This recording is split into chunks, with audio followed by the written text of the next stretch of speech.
সূরা আল ফাতিহা এমন এক সূরা যা পুরো কোরআনের দরজা খুলে দেয়।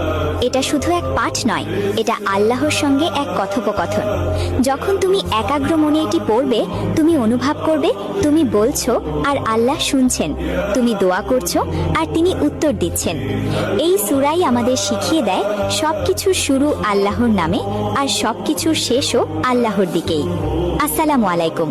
গত পর্বে আমরা সূরা আল ফাতিহা এর প্রথম থেকে পঞ্চম আয়াত পর্যন্ত আলোচনা করেছি, যেখানে আমরা শিখেছি আল্লাহকে চেনা, তার প্রশংসা করা আর একমাত্র তারই ইবাদত ও সাহায্য চাওয়ার অর্থ।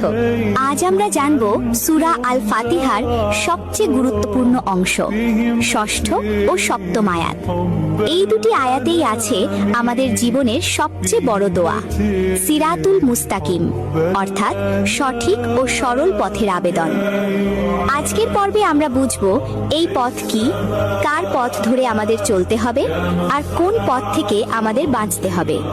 চলুন শুরু করি সূরা আল ফাতিহার শেষ দুটি আয়াত দিয়ে, যেখানে আল্লাহ আমাদের জীবনকে সঠিক দিশা দেখিয়ে দেন।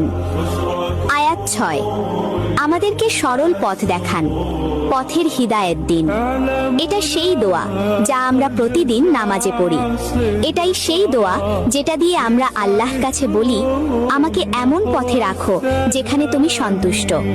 অর্থাৎ আমাদেরকে সঠিক পথের দিকে দিক নির্দেশ করো, সেই পথে চলার তৌফিক দান করো এবং তার উপর আমাদের প্রতিষ্ঠিত রাখো, যাতে আমরা তোমার সন্তুষ্টি লাভ করতে পারি।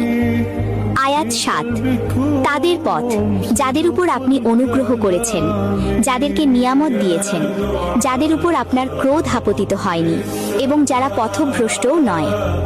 এই আয়াত আমাদের শেখায় সঠিক আদর্শ নির্বাচন করা, নবী রাসূলদের ও সৎ মানুষদের পথ অনুসরণ করা আর গাফেল ও অহংকারী পথ থেকে বেঁচে থাকা।